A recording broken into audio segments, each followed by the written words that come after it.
이 시간 우리에게 주시는 하나님의 말씀은 마가복음 7장 24절에서 30절까지 말씀입니다.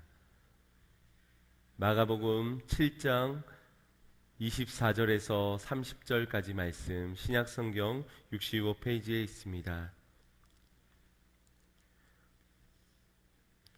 마가복음 7장 24절에서 30절까지 말씀 제가 봉독해 올리겠습니다. 예수께서 일어나사 거기를 떠나 두로 지경으로 가서 한 집에 들어가 아무도 모르게 하시려 하나 숨길 수 없더라.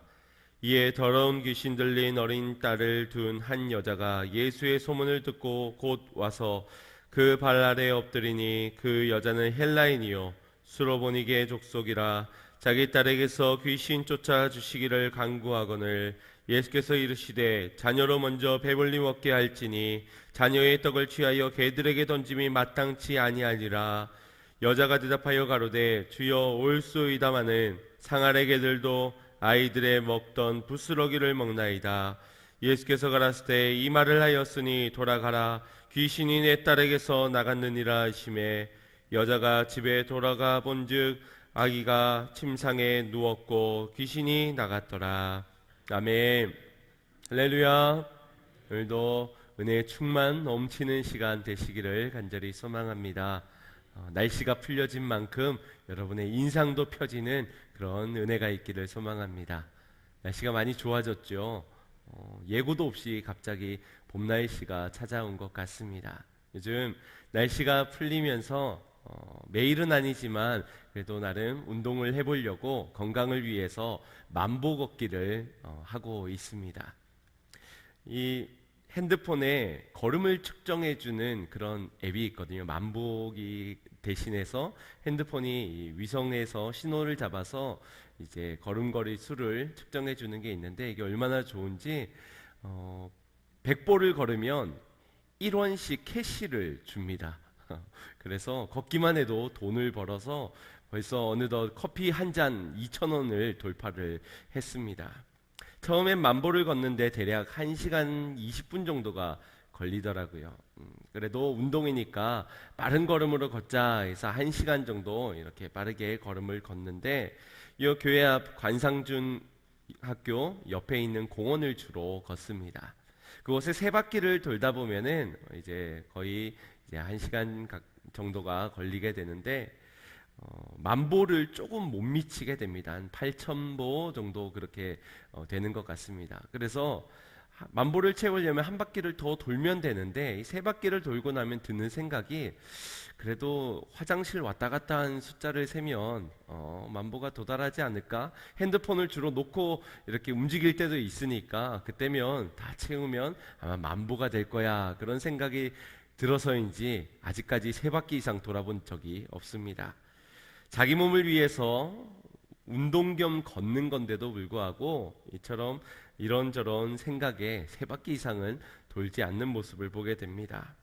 지난주에 만보를 걷기 위해서 또 그 공원을 갔는데 생각해보니 매번 똑같은 방향으로 제가 이렇게 도는 모습을 보면서 이번에는 한번 반대 방향으로 한번 돌아봐야 되겠다라는 생각을 가지고 그곳을 갔습니다. 그런데 웬걸 걷다 보니 어느덧 늘 똑같이 돌던 시계 반대 방향으로 돌고 있는 제 모습을 보게 되었습니다. 그러면서 사람이 길을 걸어갈 때 늘 익숙한 대로 늘 편안한 대로 변화되는 것을 싫어한다는 것을 새삼 생각해 보게 되었습니다. 그러면서 우리의 걸음걸이를 조금만 빠르게 바꾸는데도 어떠한 목적이 어떠한 이유가 필요하구나. 더욱이나 우리의 방향을 전환하는 데 있어서는 더 큰 목적이나 이유가 있어야만 방향 전환도 하는 것이구나라는 묵상이 되어졌습니다. 그렇지 않습니까? 지금 이유와 목적이 있어서 이 방향대로 이 걸음걸이로 걸어가고 있는데 거기에서 다른 이유가 없는 타당한 목적이 있지 않고서야 늘 해오던 방식대로 경험에 따라 방식에 따라 걷고 행동하는 것이 우리 사람이겠지요. 사람은 다른 문제인식을 하지 않았을 때는 바꾸지 않습니다. 또 바꿀 이유와 의지가 있다 해도 삶을 쉽게 바꾸지 못합니다. 그것은 아마도 변화가 가져다주는 결과가 지금보다 더 좋아질 것이라는 기대가 불확실하다든지, 아니면 변화될 것은 확실하지만 지금의 이 모습도 크게 나쁘지 않다, 그렇게 더 빠르게 가는 것보다, 그렇게 방향을 전환하는 것보다는 그래도 지금이 낫다라고 생각하기 때문에 어떤 변화를 주지 않는 것일 겁니다. 그럴 때 필요한 것이 무엇이겠습니까? 바로 자극이라는 겁니다. 자극이라는 것은 어떠한 작용을 주어서 감각이나 마음의 반응이 일어나는 것을 의미합니다. 우린 이런 자극을 받아서 삶의 자세나 태도, 방향의 변화들을 가지게 되는데, 그 자극의 세기가 강하냐에 따라 더 강한 변화가, 또 작으냐에 따라서 더 작은 변화가 일어나게 됩니다. 그래서 운동하는 사람들을 보면 헬스장 같은 데를 가도 그곳에 걸려있는 브로마이드를 보면 아주 늘씬하고 근육질의 남성 여성분들이 이렇게 몸매를 자랑하고 있습니다. 그러면 그것을 보고 이를 꽉 물고 나도 저렇게 한번 되어봐야지 하고 운동을 합니다. 자극을 받는 것이지요. 또 시험을 앞둔 고시생들이나 여러 학생들의 방을 들여다보면 책상에 큰 글귀가 이렇게 쓰여져 있습니다. 뭐 좋은 가고 싶고자 하는 대학의 이름이 쓰여 있다든지, 아니면 명언 같은 것들이 거기에 한눈에도 딱 사로잡히게 걸어두는 것을 보게 됩니다. 그래서 요즘 학생들이 주로 어떤 글귀들을 붙여놓고 자극받아서 공부를 하는가 제가 한번 검색해 보았더니 굉장히 무시무시한 말들이 많더라고요. 자극적이어야 그런 건지 몰라도 한번 사진을 보시겠습니까? 그 성적에 잠이 오냐, 이런 문구가 걸려 있습니다. 또 합격자 명단에 귀하의 이름이 없습니다. 굉장히 충격적이지 않습니까? 이런 문구를 보고는 공부를 안 할 수가 없지요. 또 방탄소년단은 나의 인생을 책임져 주지 않습니다. 이런 명언도 있고요. 아마 그 부모님이 쓰셨는 것 같습니다. 아들아, 우리 집에 재수시킬 돈은 없단다, 엄마 아빠가. 이런 문구가 걸려 있습니다.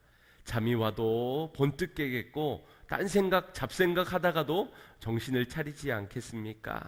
혹시 공부하는 자녀를 둔 부모님들 계시다면 좋은 문구를 카피하셔서 자녀의 책상 위에 한번 붙여놔 보시기 바랍니다. 물론 공부가 인생의 전부는 아니지만 잡생각 때문에 때로는 포기하고 싶고 단념하고 싶은 그런 순간이 들 때마다 이런 문구로 자극을 받아서 다시 도전하고 시작할 수 있기 때문에 도움을 받자는 겁니다. 물론 모든 자극이 좋은 결과를 낳는 것은 아닙니다. 잘못된 자극이 전해졌을 때는 해가 가해지기도 합니다. 우리가 물리치료를 받을 때면 뭐 약을 바른다든지 먹는다든지 또 전기 충격을 줘서 치료를 하지요. 신경이나 근육들을. 그러다 보면 그 세기가 너무 과해지거나 잘못된 자극을 전해주게 되면은 이 근육이나 신경이 손상을 받게 됩니다. 더 심하면은 아예 죽게 되는 거죠. 그 세포들이. 그렇기 때문에 아무렇게나 아무 자극이나 주어서는 안 됩니다. 꼭 필요한 자극을 필요 때에 주는 것이 유익할 것입니다.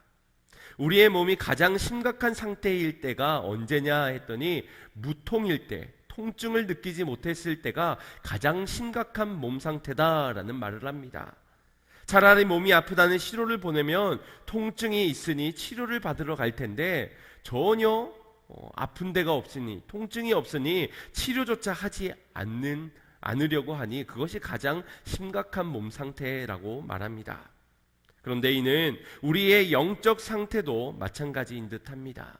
우리가 그릇된 생각으로 잘못된 길에 들어서 악한 마음을 품고 나아가고 있음에도 전혀 내가 그 길로, 그것이 악인지 그것이 죄인지 그릇된 것인지를 모를 때 심각한 상태인 것이지요.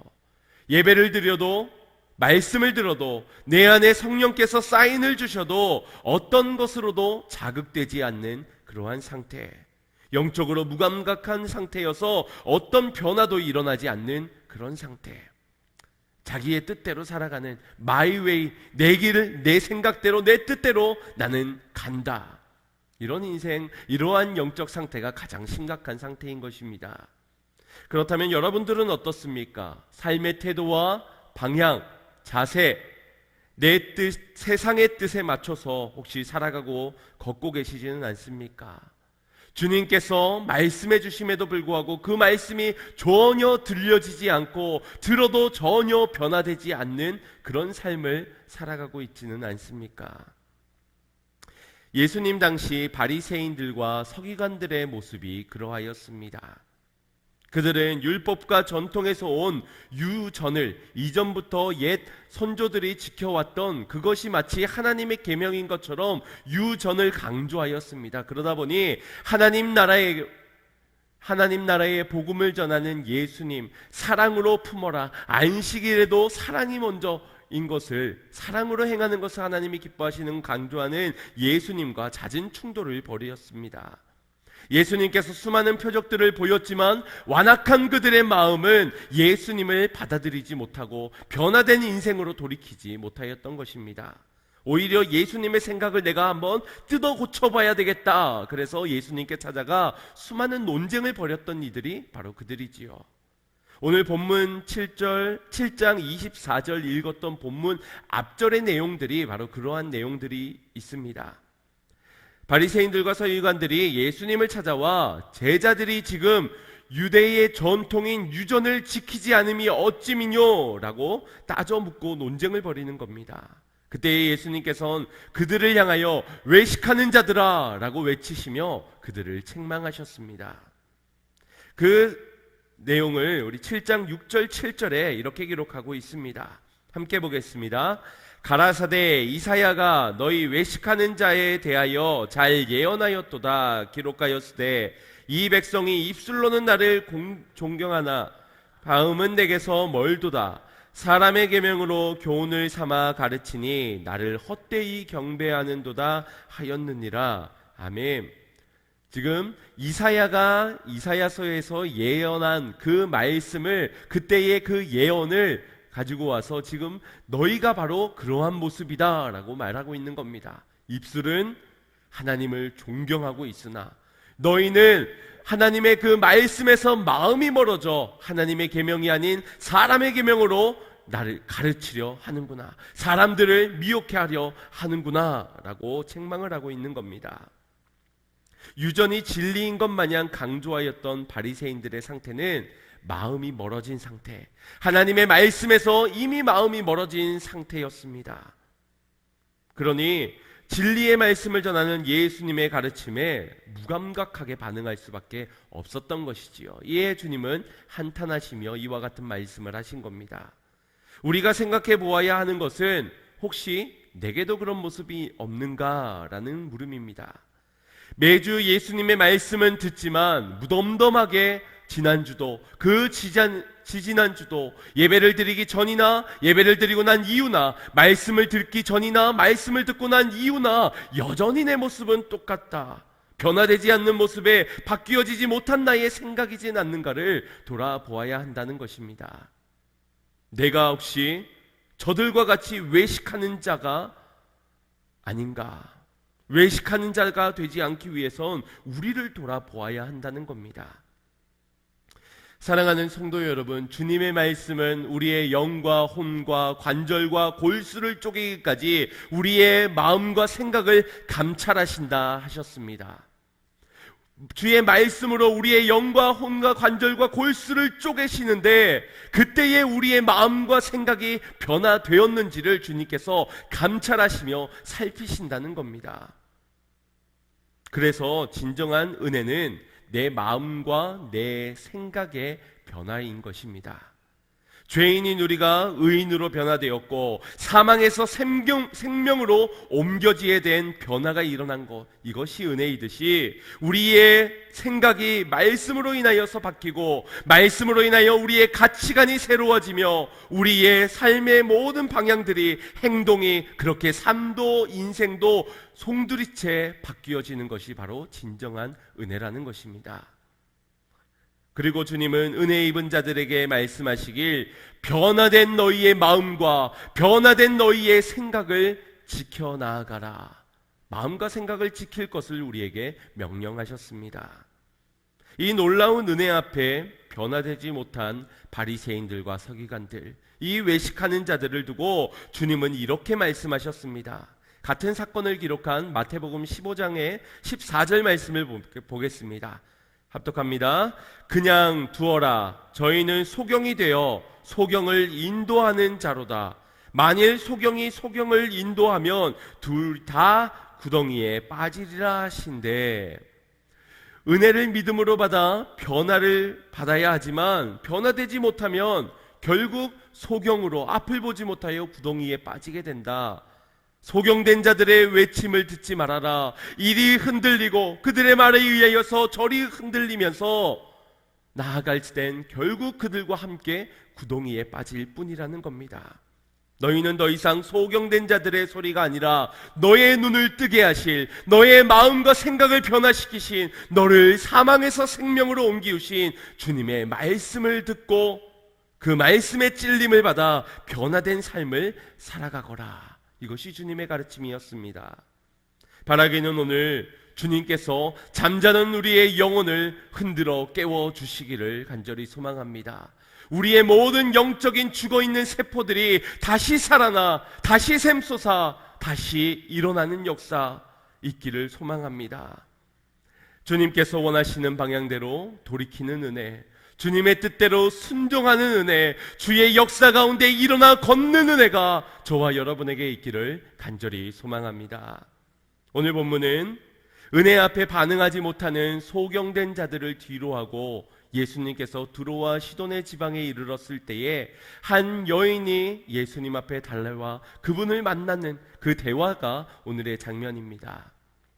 이곳에서의 이방의 한 여인이 예수님께 찾아와 간구하기를 자신의 딸에게 귀신이 들렸으니 딸에게서 귀신을 쫓아내 주시옵소서라는 간구를 드리게 됩니다.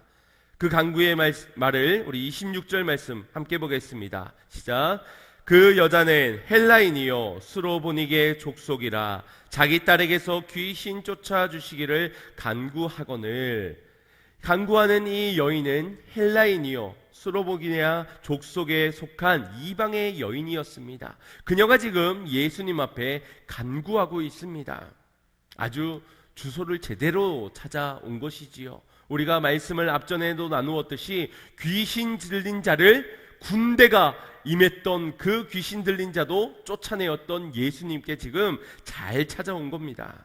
여기에 기록된 그녀의 간구하다라는 말은 정중하게 예식을 갖추고 절차를 갖추어서 예수님 앞에 요청했던 한 번의 간구가 아니라 무수히 반복적인 계속적인 요구를 하고 있다는 원어적으로 그런 시제를 쓰고 있습니다. 이를 마태복음 15장 23절에도 기록하기를 예수는 한 말씀도 대답지 아니하시니 제자들이 와서 청하여 말하되 그 여자가 우리 뒤에서 소리를 지르오니 보내소서.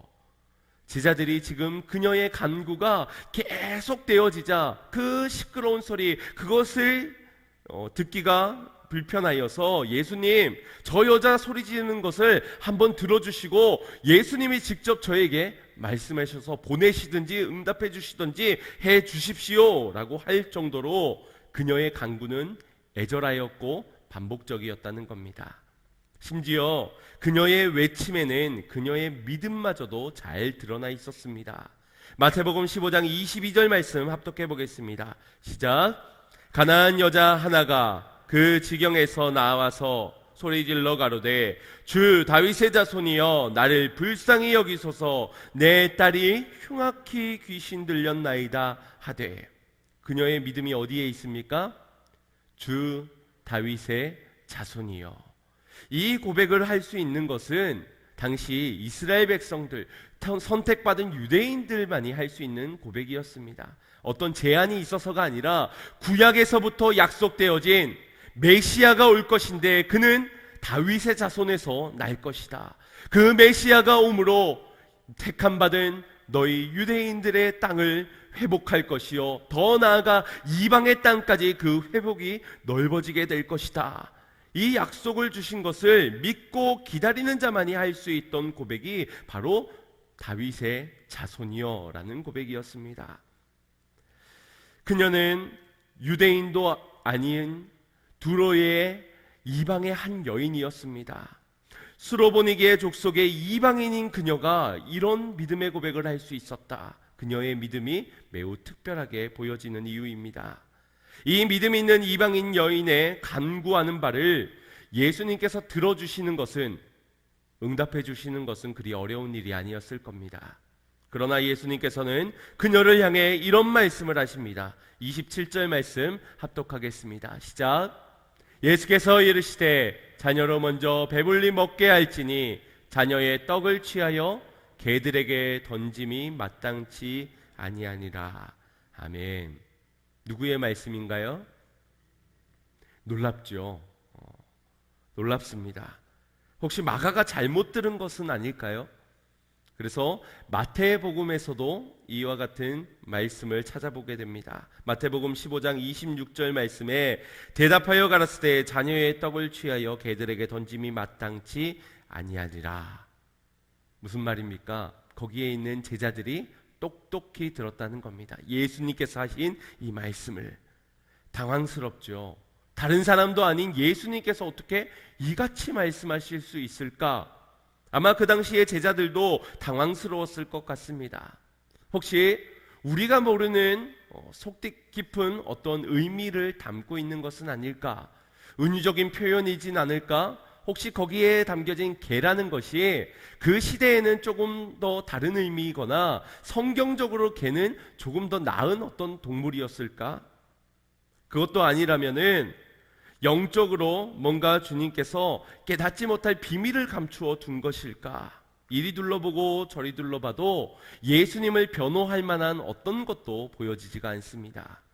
지금 이 말씀은 분명하게 너는 개다. 자녀들에게 줄 떡을 개에게 줌이 마땅치 않다라고 분명하게 말씀하고 있는 겁니다. 그리고 이 말씀은 매우 인종차별적인 매우 무례한 발언이었음이 분명해 보입니다. 그런 말이 있습니다. 바보에게 바보라고 말하면 상처를 받습니다. 천재에게 바보라고 하는 건 그것은 그리 욕이 아닙니다. 날씬한 사람에게 돼지라고 놀리는 것은 농담이지요. 조크입니다. 그런데 그 날씬한 사람에게 막대기 같다, 해골 같다, 그렇게 말하면 아마 그것은 상처가 될 것이고, 뚱뚱한 사람에게 돼지라고 했을 때 비로소 그것이 그에게 상처가 될 겁니다. 이방인에게 있어 유대인들은 어떤 존재였습니까?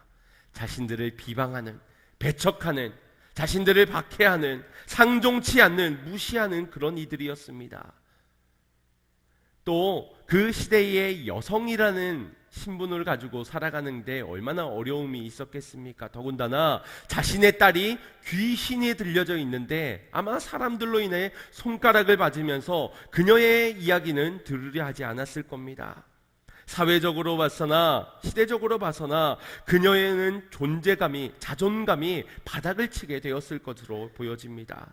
그런 그녀에게 지금 유대인이신 예수님께서 개라는 표현을 하신 것은 매우 모욕적인, 최대의 모욕적인 표현을 하신 것입니다. 지금까지 예수님의 사역을 볼 때 그분은 기본적으로 긍휼함을 기본적으로 탑재하고 있고, 풍성함의 사랑으로 사랑을 그냥 주는 게 아니라 넉넉히 풍성히도 더해주는 그런 사랑을 베푸셨던 예수님의 사역을 우리는 알고 있습니다. 그런 예수님께서 왜 이렇게까지 그녀에게 냉소적으로 냉담하게 말씀하고 계시는 것일까요? 혹시 그간의 예수님의 사역이 예수님에게 힘겨워 많은 스트레스가 쌓여서 그랬던 것일까? 외식하는 자들로 하여금 여러 논쟁들을 벌이다 보니까 너무 지치셔서 가지셨던 은혜가 바닥을 치게 되어서 지금 외식하는 자들에게 쏟아내야 되는 것을 이 이방의 나약한 여인에게 쏟아내고 있는 것일까? 그것도 아니라면 곧 십자가까지 져야 한다는 사실 때문에 두려움과 염려로 인해 가진 은혜가 사라졌기 때문일까? 그것도 아니라면 정말 이 수로보니게아 여인은 그런 취급을 받아야 하는, 그런 대우를 받을 마땅한 그런 존재, 그런 신분의 여인이었던 것일까? 우리는 예수님께서 이렇게까지 말씀하신 이유에 대한 궁금함이 있습니다. 왜 이렇게까지 하셨을까? 너무 궁금합니다. 마치 우리의 인생에 왜 고난이 찾아옵니까? 왜 나의 인생에, 하나님의 자녀라 하는 나의 인생에 왜 이런 괴로움의 순간들이 있습니까? 나 주님 믿습니다.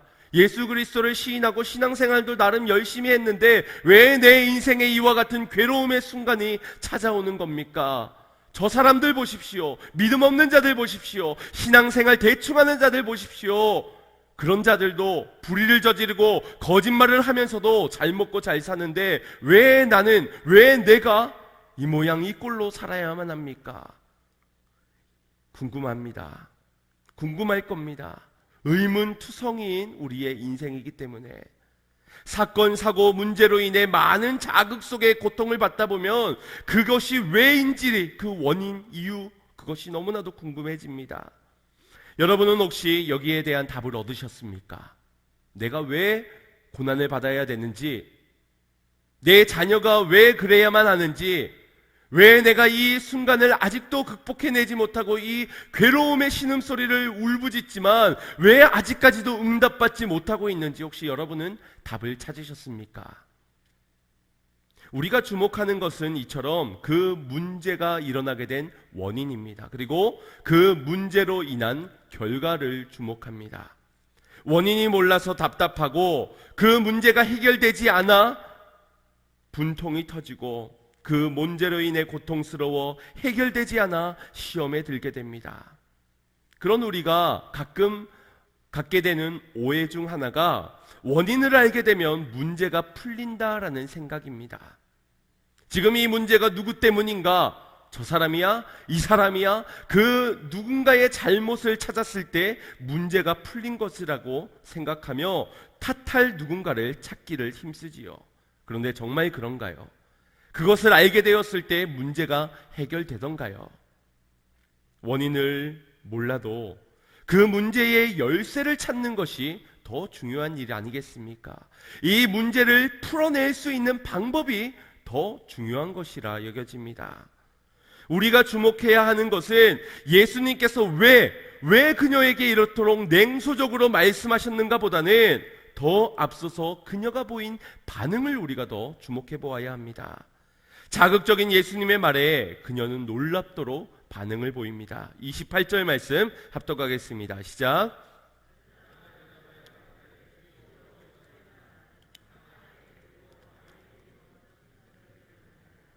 아멘. 그녀의 고백이 무엇입니까? 그렇습니다. 주인님, 주인님의 말이 옳습니다. 주님의 말씀이니 주님의 말씀은 늘 언제나 옳습니다. 그렇지만 상에서 떨어지는 그 부스럭이라도, 아이들이 먹고 남은 그 부스럭이라도 개에게 던져지니 내게도 부스러기의 은혜를 주시옵소서. 그것으로도 조카오니 내게 그 은혜를 주시옵소서. 이렇게 대답을 한 겁니다. 어떻게 이방 여인이 이와 같은 고백을 할 수 있었을까요? 개 취급을 받고 있는 예수님 앞에서 어떻게 이토록 계속적으로 간청을 할 수 있었던 것일까? 대개 이런 반응을 보이는 상대가 보이면 우리는 어떻게 합니까? 지나가는 길을 돌아와서라도 내가 화가 안 풀려서 하면서 멱살을 잡지 않겠습니까? 내 말을, 내 속에 속상한 나에게 상처를 준 것을 쏟아내야 직성이 풀리지 않겠습니까? 저주라도 퍼붓고 그렇게 돌아가야지만 마음이 시원할 것이라 생각합니다. 그런데 그것은 문제 해결이 아니라는 것이지요. 그런데 중요한 것은 어떻게 그녀가, 이방인인 그녀가 이렇게 반응할 수 있었냐는 겁니다. 우리가 궁금해야 하는 것은 예수님께서 그녀에게 왜 이토록 냉철하게, 냉소하게 그렇게 말씀을 전하였는가? 그 말씀하신 의도보다 우리가 궁금해야 하는 것은 지금 그녀가 누구를 의지하고 있는지, 그녀의 초점이 무엇인지를 바라보아야 한다는 겁니다. 우리가 자극을 받아야 하는 것은 개에게는 자녀에게 줄 떡을 줌이 마땅치 않다라는 것에 상처를 받는 것이 아니라 예수님의 말씀을 주목하는 것보다 이 여인이 이방의 여인임에도 불구하고 예수님 앞에 나아가 냉담한 태도를 보이는 예수님을 만난 상황에서, 그것도 아마 처음 만나는 그런 만남에서 그녀는 어떻게 주님의 말씀이 옳습니다. 나는 개일진데 그럼에도 부스러기의 은혜를 주시옵소서라는 이 고백을 할 수 있었는가 하는 그녀의 외침에서 우리가 자극을 받아야 한다는 겁니다. 우리의 궁금증, 우리의 자극은 예수님의 그 말에 상처받을 것이 아니라, 내 인생의 고난의 문제에 상처받을 것이 아니라, 내가 은혜로 바라봐야 될 그 주님을 바라는 그 믿음을 소유해야 한다는 겁니다. 신앙생활을 수십 년 동안 하면서 내가 목사인데, 내가 장로인데, 권사인데, 집사인데, 하나님의 자녀임에도 불구하고 나는 왜 그녀와 같은 믿음이 없는가? 교회에서 상처 주면 상처 주는 대로 다 받아서 안 해. 떠나가기 일쑤였지요. 관계는 끊기 일쑤였지요. 왜 내 인생에 이런 고난의 순간이 오는가? 의문만 낳는 나의 인생 가운데서 은혜에 대한 간절함은 다 식어진 채 변화 안 해. 말씀 안 들어. 기도 안 할 거야. 그녀의 대답에 초점을 맞추고 찔림받는 도전이 우리에게 있어야 되지 않겠습니까? 우리의 궁금증은 나는 왜 그렇게 변화되지 못하는가? 우리에게 있어야 되는 것 아니겠습니까? 부모님께서 가끔 자녀들을 변호하실 때 이런 말들을 자주 하십니다. 우리 애는 그런 애가 아니에요. 내가 아는 우리 애는 그럴 일 할 애가 아니에요. 잘못하신 거예요. 오해하신 거예요. 혹 그렇게 했다면 뭔가 사정이 있을 거예요. 다른 뭔가 이유가 있을 거예요. 이런 이야기들 많이 들어보셨죠? 여러분의 부모님이 여러분을 그렇게 변호하셨을 것이고, 여러분이 아마 여러분의 자녀들을 그렇게 변호하셨을 겁니다. 여러분이 이 말을 어떻게 생각하십니까? 부모가 자녀를 잘 몰라서 그런 걸까요? 아니면 자녀가 부모를 속였기 때문에 속아서 이렇게 말하는 것일까요? 그렇지 않습니다. 이건 속고 속이는 문제가 아니라 신뢰의 문제인 겁니다. 그저 내 아들이니까, 내 딸이니까, 내 자녀니까 내가 내 자녀를 믿어주는 것이지요. 신뢰하기 때문에 변호를 하는 겁니다. 그것은 이상한 것이 아니라는 겁니다. 여러분, 혹시 누군가가 여러분에게 양문교회의 남세웅 목사가 욕하더라, 여러분에게 말한다면 여러분 뭐라고 이야기하시겠어요? 내가 그럴 줄 알았어. 얌전한 고양이 부뚜막에 먼저 올라간다더니 내가 언젠가는 터질 줄 알았어. 혹시 그렇게 답변하시겠습니까? 그런 분들은 제가 그분들에게 신뢰받지 못했기 때문에, 소문임에도 불구하고, 내가 직접 듣지 않았음에도 불구하고 그렇게 가십을 하겠지요. 하지만 저를 신뢰하는 사람이라면, 아유, 우리 목사님이 욕을 한다고? 잘못 들은 거야. 우리 목사님 겨우 욕해봤자 시베리안 허스키 그 정도 말할 뿐이고, 어쩌다가 구도하기 9는 몇이냐 했을 때 18이라고 대답했다가 그게 잘못 오해가 되어져서 그게 욕으로 들렸을 거야. 우리 목사님 그런 분 아니야. 그런 분도 계시겠지요. 여러분은 어떻게 반응하시겠습니까? 그럴 줄 알았어? 아니면 우리 목사님 그런 분 아니야 라고 말하겠습니까? 그런데 여러분, 제가 욕은 안 하지만 저도 욕은 할 수 있겠지요. 할 수 있는 사람입니다. 저도 저를 무한 신뢰하지 못합니다. 얼마든지 죄를 지을 수 있는 연약한 존재이기 때문에 저도 제가 늘 언제나 하나님 앞에 부끄러움 없는 모습으로 살아가고 있다 장담하지 못합니다. 사람은 이처럼 신뢰하지 못할 그러한 인물입니다. 그 믿음은 언제든지 무너질 수 있는 겁니다. 그러나 우리 주님은 어떤 분이십니까? 약속하신 것을 오늘도 성취하고 계신 신실하신 하나님입니다.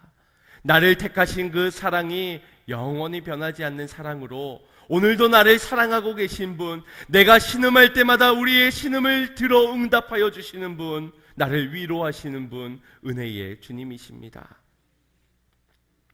그런 분께서 어찌 상한 심령을 외면하시겠습니까?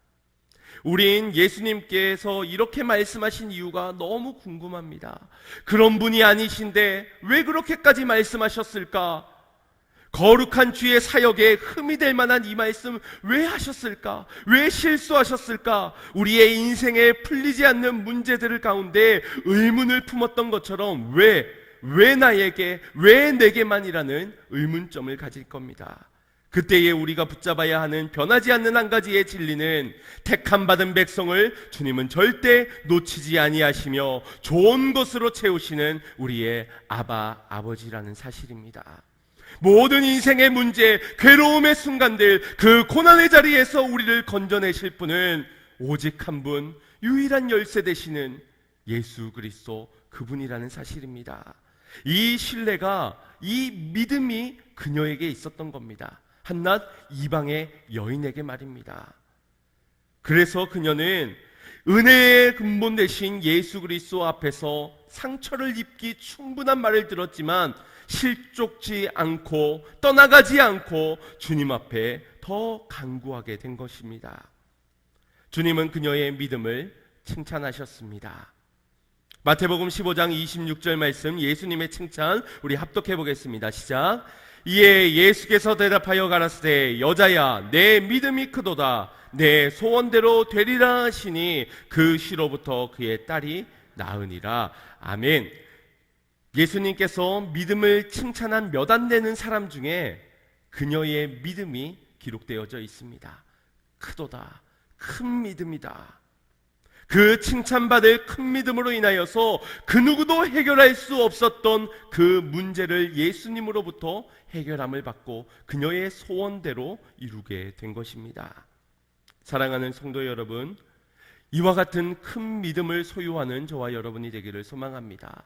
세상에 풀리지 않는 숙제 가운데서 우리도 이와 같은 큰 믿음, 주님만을 신뢰하는 이 믿음으로 주님 앞에서 돌아서지 않는 은혜로 주의 풀어주시는 은혜를 경험하시기를 소망합니다. 때론 인생의 관계의 문제 때문에, 건강의 질병 때문에, 물질 때문에, 더러는 신앙 때문에 인생의 어떤 절망스러운 문제로 인하여 우리가 걷던 그 길을 멈춰 설 때도 있고 때로는 돌아설 때도 있을 겁니다. 그럴 때면 사람들과 말을 섞는 것도 싫지요. 보기도 싫어. 그게 아무리 성도여도 보고 싶지 않아. 예배드리고 싶지 않아. 기도도 안 나와. 찬양해도 힘이 안 나. 헌신해봤자 뭐하나? 그렇게 신앙의 슬럼프를 맞이하게 됩니다. 우리가 그 궁금증, 왜 나에게 이런 일이 벌어졌는가, 거기에 초점을 맞추고 있을 때는 신앙의 슬럼프를 벗어날 길이 없습니다. 더 답답하고 더 실족될 뿐입니다. 내 상처를 더 주목할수록 더 내 인생은 절망뿐인 것입니다. 그러나 내 인생의 문제가 얼마나 크냐, 얼마나 거대한가, 얼마나 시급한 일인가, 심각한 것인가, 거기에서 주목할 때는 우리가 실족하여 넘어져 포기하고 떠나겠지만 우리의 시선을 유일한 해답 되신 주님을 바라볼 때는 우리의 모든 상처 위로함을 받고 모든 실족된 마음들이 위로받고 회복되게 될 줄 믿습니다.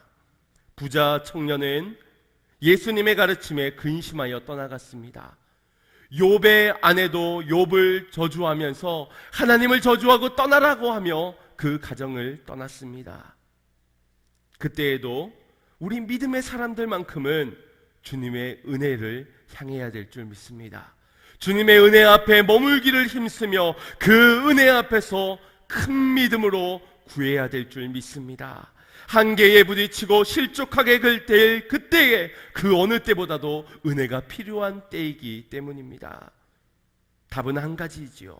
우리에게는 주님의 은혜가 필요하다는 사실 하나와 주님께서는 사랑하는 주의 자녀들이 내게로 은혜를 입기를 원한다는 이 두 가지의 사실은 분명하기 때문에 아버지의 유산을 가지고 방탕한 생활을 하며 재산을 탕진했던 둘째 아들, 그 아들이 왜 나는 실패했을까?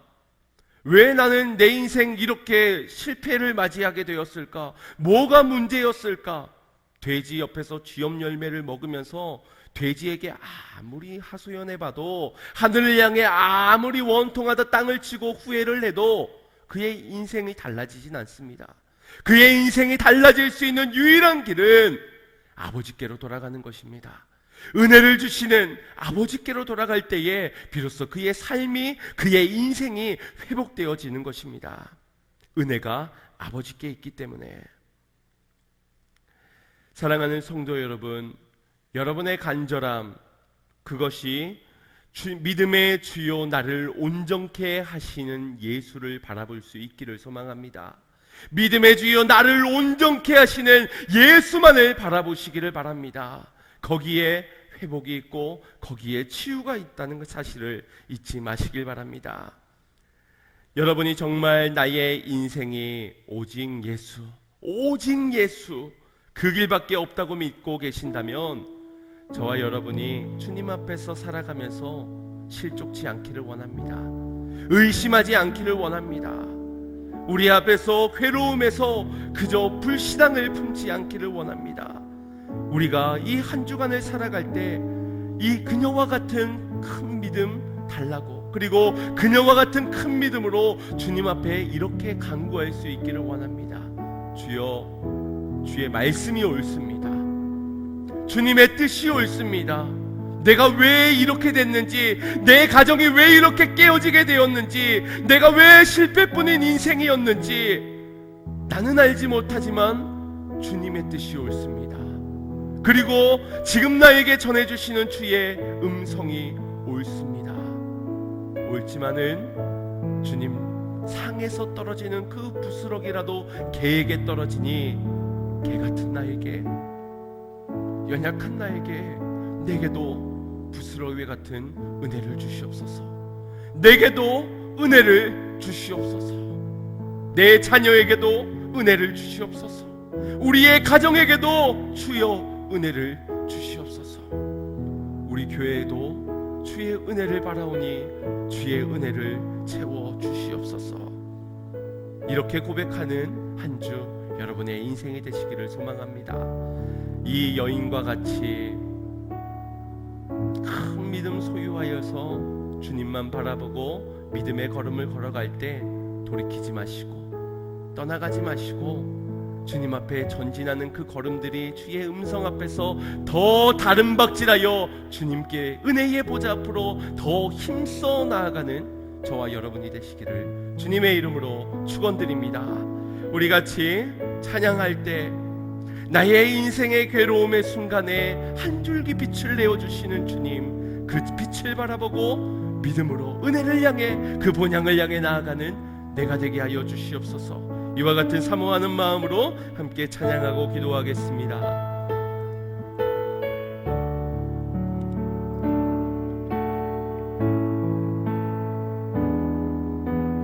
멀고 험한 이 세상길, 멀고 험한 이 세상길, 소망 없는 나 그의 길, 방황하고 헤매이며 정처없이 살아왔네. 의지할 것 없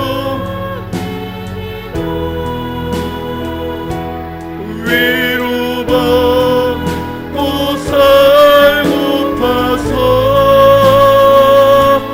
세상 유혹 따라가다 모든 것을 다 잃었네. 무거운 짐 등에 지고 쉴 곳 없어 애처로운 쓰러지고 넘어져도 위로할 자 내게 없었네. 세상에서 버림받고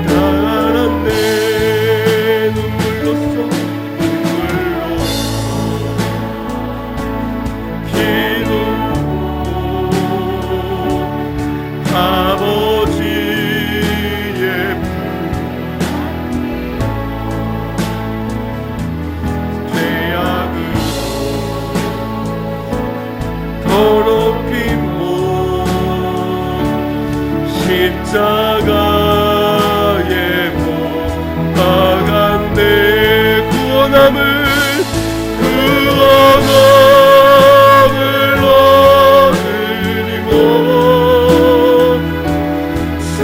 세상에서 제일이라 영광의 길로 락하신 내 주 예수 찬양하네. 무거운 짐 등에 지고 무거운 짐 등에 지고 쉴 곳 없어 애처로운 것 쓰러지고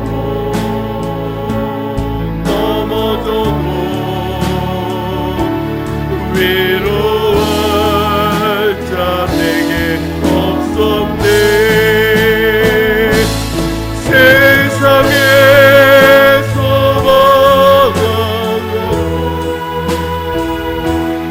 귀한 세월 방탕하다 아버지를 만났을 때 내 힘을 깨달았네. 눈물로써 회개하고 아버지의 품에 안기어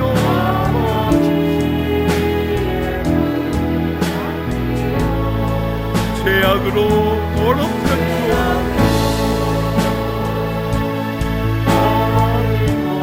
십자가에 못 박았네. 못 박았네.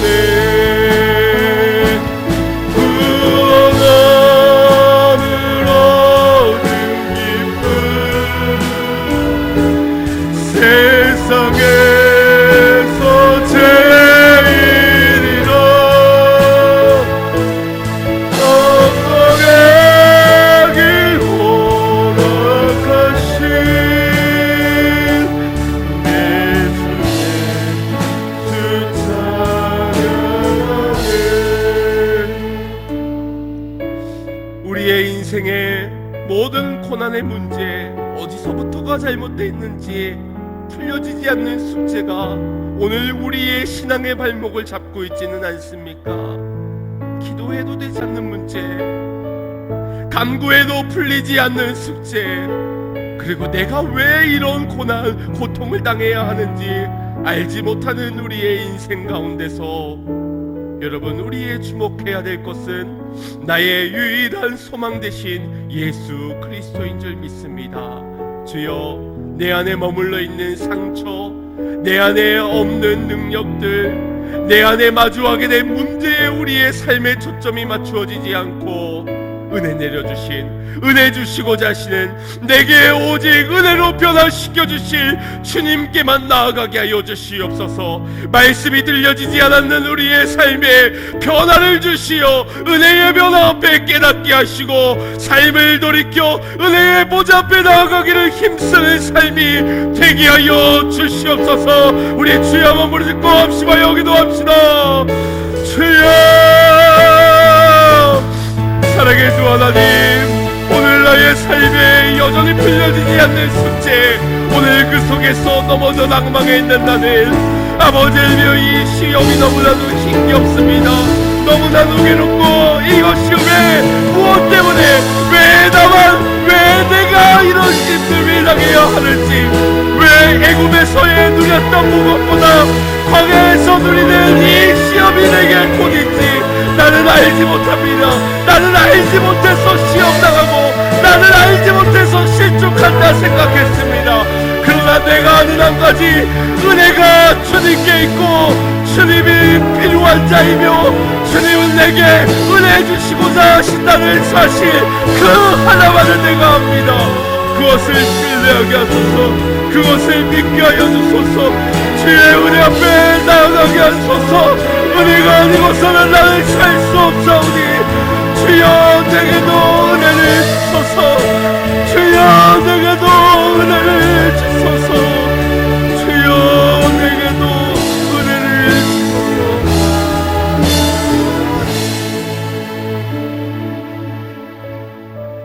주님 은혜를 사모하는 자마다 하나님께서 그 간구하는 소리를 듣고 계심을 믿습니다. 그러나 이때 이 시간이 우리에게 주어짐은 아버지 하나님께서 우리의 믿음을 더욱더 견고케 하시고 세워나가고자 하는 크신 뜻이 있기 때문인 줄 믿습니다. 이때를 이 이방의 여인의, 가나안의 한 여인의 큰 믿음으로 고백하며 은혜 앞에 더 머물러 있었듯이 우리 사랑하는 주의 백성들 늘 은혜의 보좌 앞에 서게 하시고 그것을 떠나가지 않고 믿음으로 간구하되 은혜 받는 삶이 되게 하여 주시고 은혜로 가정이 회복되는 역사 있게 하여 주시고 은혜대로 평안히 갈 수 있는 자들 되게 하여 주시옵소서. 감사를 드리며 예수님의 이름으로 기도드리옵나이다. 아멘.